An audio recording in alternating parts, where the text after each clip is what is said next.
911, what's the address of your emergency?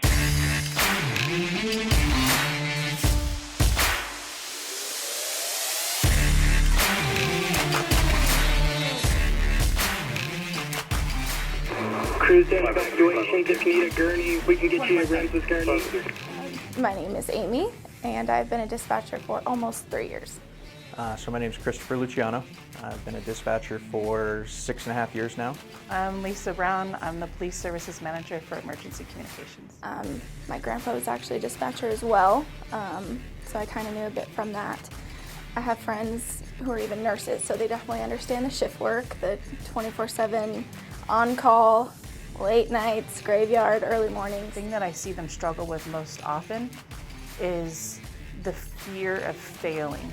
So when you start here, you're learning a whole new language. If you've never been exposed to this is a totally new thing. The studying that needs to happen, the dedication, and the not only time dedication, but the emotional dedication it takes to even get through training, which is 6 months. That I think catches people off guard sometimes. The amount of information we give them and pour into them, and it's a crash course every single day. It's a pretty cool part to be part of that process, but it's also a lot of responsibility. So,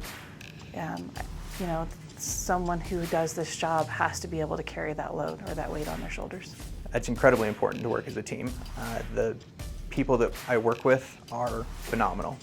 Without that teamwork, our jobs would not run nearly as smooth. Having a strong team is not only going to make those super critical and intense scenarios and situations just that flow that much better. Stress is normal. I think stress is almost like a job requirement for dispatch.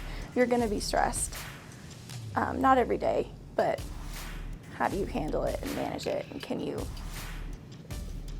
still perform for yourself, for your team, for the person on the phone? It's like, the hairs on the back of your neck stand up. It's like, okay, like, we don't have a second to delay. We don't have a second to think about things.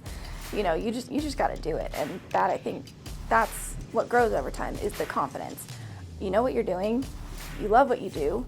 You're helping this person. So reminding yourself of those things in that moment is like, okay, I'm capable. I can do this. Schedule a sit-along.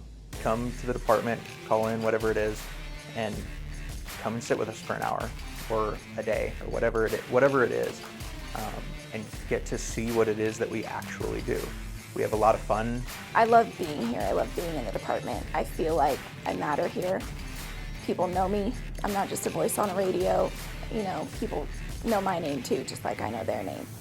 So I have only been here 3 years, but sometimes it feels a lot longer because I was welcomed. I wish that I knew how much I was actually going to enjoy the job that I do. I never want to switch over and go to the sworn side. I never want to be a firefighter. I did as a kid, but I love my job.